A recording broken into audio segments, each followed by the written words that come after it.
Hello guys, land to Tamil Kannada சேனலுக்கு உங்களை நான் அனைவரையும் வரவேற்கிறேன். இன்றைக்கி நம்ம பார்க்க போகிறது இங்கே இருக்குடா அமெரிக்கா. ஆமாங்க, சூர்யா சொல்கிற மாரி கனடாவுக்கும் அமெரிக்காவும் ஜஸ்ட் 1 கிலோமீட்டர் டிஸ்டன்ஸில் தாங்க எல்லைப்பகுதி இருக்கும். 1 கிலோமீட்டர் தான் கேப் இருக்கும். அதாவது 900 கிலோமீட்டர் இருக்கக்கூடிய எல்லைப்பகுதியை கடக்கிறது ஜஸ்ட் 1 கிலோமீட்டர் கடந்தாலே நம்ம அமெரிக்காவுக்குள்ளே போயிடுவோம். பெரும்பாலான பகுதிகள் எங்கே இருக்கும்னாலே காட்டு பகுதி, மலைப்பகுதி போன்ற பகுதியில் தான் இருக்கும். மக்கள்கள் ஏன் இந்த மோகம் அமெரிக்கா மீது இருக்குது அப்படிங்கிறத பற்றி தான் நம்ம இந்த வாரம் நம்ம பேச போகிறோம். புலம்பெயர்தல் என்பது காலகாலமாக வழங்கப்பட்டு கொண்டு இருக்கிற ஒன்று தான். சமத்திய புலம்பெயர்தல் அனைவரின் கவனத்தை ஈர்க்கும் ஒன்றாக இருந்தாலும் சமத்திய புலம்பெயர்தல் பொருளாதாரம், வாழ்வாதாரம் மேம்படுத்தும் நோக்கிலேயே உள்ளது.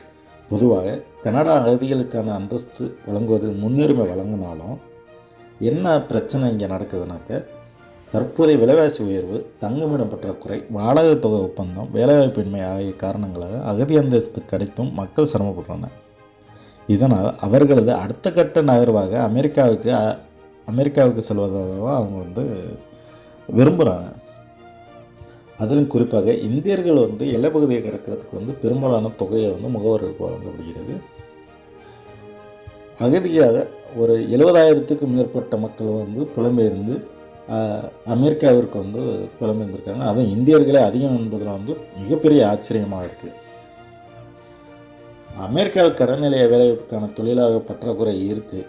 அதை சிறந்த வாழ்வாதாரமாக மாற்றுறதுக்காக தான் மக்கள் என்ன பண்ணுறாங்கனாக்கா, சரி நம்ம அமெரிக்காவில் போனாக்கா நமக்கு வேலைவாய்ப்பு அதிகமாக கிடைக்கும், நம்ம போனாக்க சம்பாதிச்சோம்னாக்கா நம்ம வாழ்வாதாரமோ நம்ம குடும்பமோ முன்னிலைப்படுத்த முடியும் அப்படிங்கிறத அவங்க கவனத்தில் ஈர்த்து கொண்டு பல்வேறு ஆபத்துகள் இருக்குது. ஏன்னா கடல் கடந்து போகிறது, போட்டில் போயிட்டுருக்கப்போ சில சமயங்களில் போட்டு மூழ்கிறது, கண்டனர் வழியாக போகிறது, கண்டனரில் காற்றோட்டமே இல்லாத ஒரு இதில் கிராஸ் பண்ணுறது, இன்னொன்று காடுகள் வழியாக ஆபத்தான பகுதி, அதாவது காடு மிகப்பெரிய ஆபத்தான ஒரு இருக்கக்கூடிய விஷப்பாம்புகள் போன்ற இருக்கக்கூடிய பகுதியும் கடந்து எல்லைப்பகுதியை கடந்து சரணடைகின்றனர்.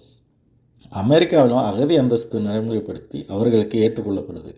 எனினும் அவர்களுக்கு அகதிகளுக்கான அந்தஸ்து மட்டுமே வழங்கப்படுது. நிரந்தரவாசமோ குடியுரிமையோ பெரும்பாலும் வழங்கப்படுவதில்லை. எனினும் மக்கள் சம்பாதித்து கொண்டு இந்தியாவுக்கு திரும்பிச் செல்லும் நோக்கிலேயே அவ்வாறான புலம்பெயர்தல் நடைபெறுகிறது. சிலர் அங்கேயே ஸ்டே பண்ணுறதுக்கான வாய்ப்புகளும் அதிகமாக இருக்குது. பல்வேறான மக்கள்கள் இவ்வாறான முறையை தான் புலம்பெயர்தலுக்கான மிகப்பெரும் தொகையை முகவர்களுக்கு வழங்குறாங்க.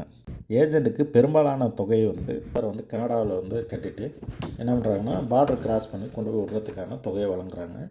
சின்ன சின்ன கை குழந்தைகள் போன்ற எல்லாருமே கையில் தூக்கிட்டு எல்லை கடந்து போய் அங்கே அகதி கோரிக்கை வைக்கின்றன. பணவீக்கம், போதிய வருவான்மை ஆகியனவே முக்கிய காரணமாக பெரும்பாலான மேற்கிந்திய நாடுகள் மீது உள்ள மோகமும் மற்றொரு காரணமாக அமையுது. எல்லைப்பகுதியில் அதாவது போலீஸ் ஃபோர்ஸ் ஸ்டாப் பண்ணாலும் அவங்க புலம்பெயர்தை அவங்க கடைப்பிடிக்கின்றார்கள்.